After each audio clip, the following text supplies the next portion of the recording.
the amount of acres compared to the price and the facilities, I got to make it all make sense, and then they got to make sure my financials make sense to them.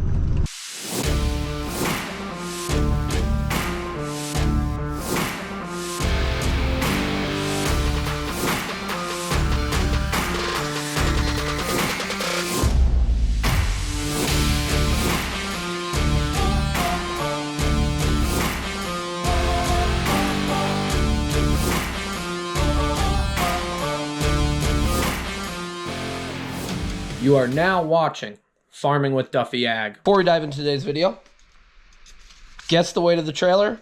So the weight was 55,480. Rob, if I butcher your last name, I apologize. Reesor, R-E-E-S-O-R,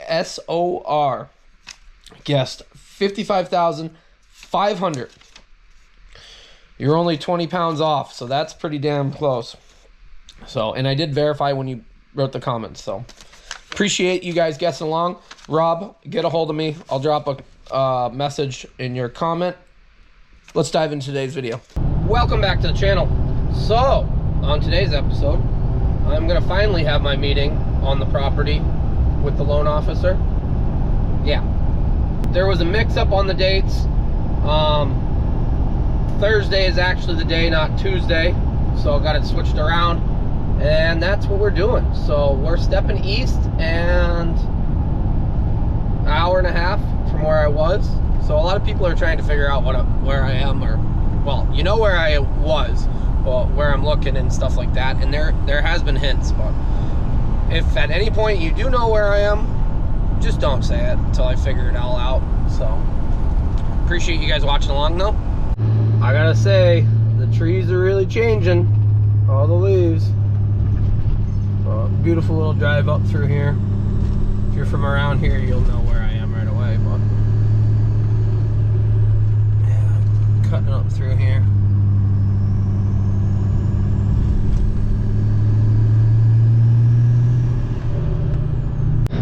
Just how it goes. So 10 o'clock, I just pulled in the driveway actually, and I got a phone call, and they're behind as far as meeting me. So meeting got changed to 12 now, but that's fine. We'll waste 2 hours and go from there. So yeah, I guess we will see what goes on here. So that was the first meeting with FSA at the property, and they just well, you go through the paces with them and everything else, and they check all their numbers and everything.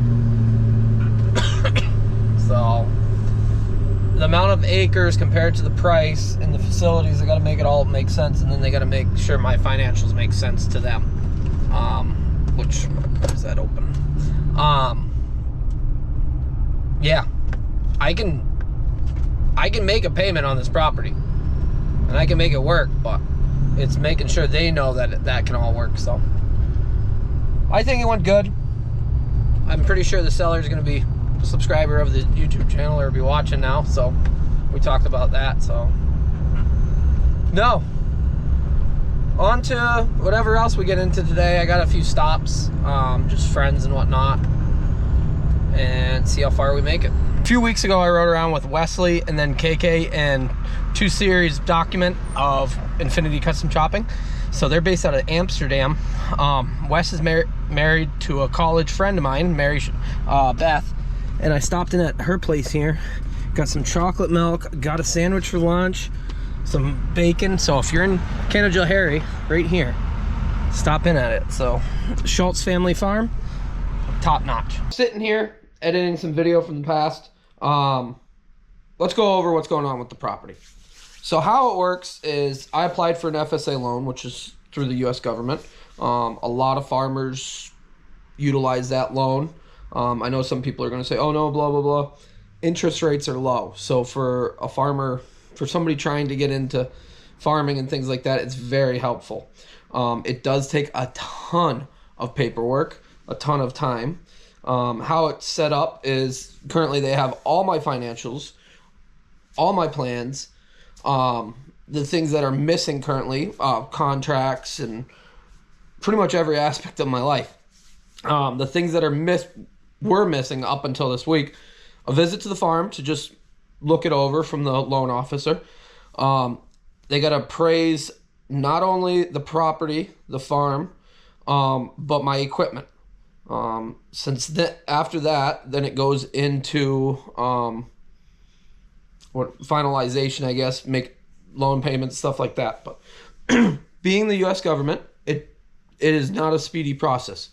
Where I'm at, so I had a loan with Farm Credit, even though they took my name off it without me signing anything, which is kind of odd. But that's water underneath the bridge now. Farm Credit doesn't want to loan to somebody who's young, who doesn't have co-signers, a ton of equity, land, stuff like that. Me being me, I know there's people that are like, oh, you got junk.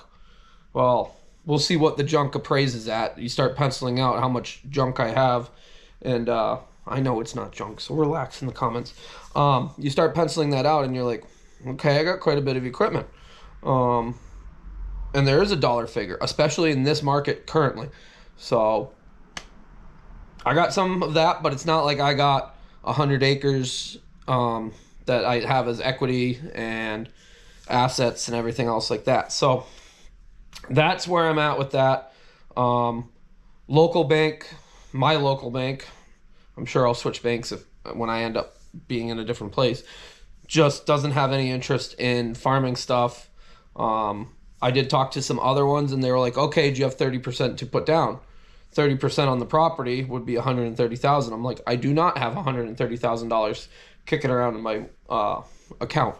So that makes it a little damper or a little slower paced on that. I could, I guess, if I wanted to start selling stuff, sell my pickup, sell this, but then I got to replace it with something. And at the end of the day, selling anything right now doesn't make any sense to me in my eyes. So we're playing the game. It's slow going. It is a chunk of land. It does have a newer house. It does have a shop, some storage. It does have an old dairy barn, silos. Yeah, I think it would be ideal for what I'm trying to do for the future. So go crop farming some, haul some manure, keep growing for myself. So it puts me in a location where I could grow and expand some, and I would be surrounded by people that I know to some degree. So it's very handy on that side. But that is a rundown of what is going on the property. I hope we'll have another property update video, and I can show you guys at some point what I'm trying to do there. I know a lot of YouTubers and a lot of people, they're secret about any of their plans right up until it's a guarantee. But between all this, it's pretty much I'm open to you guys. So I appreciate everybody with the support. And yeah, we'll keep pushing along and see what comes of it. But it might not be till the end of the year, beginning of next year, that it actually is locked in. So that is the struggles. But a lot of people understand that side of it. Rome wasn't built in a day. And yeah, we'll keep pushing. So appreciate you guys watching along though. Quick update. If you are in Canajoharie, stop in at Schultz store there, right downtown. Just look it up. So like all sorts of meats, sandwiches, everything. Mary Beth really hooked me up. She was like, keep, and she had Reuben, and it was friggin' on point. So plus cookies and cream milk, on point. So alrighty, I'll see you guys in the next video. Appreciate it. Have a good one.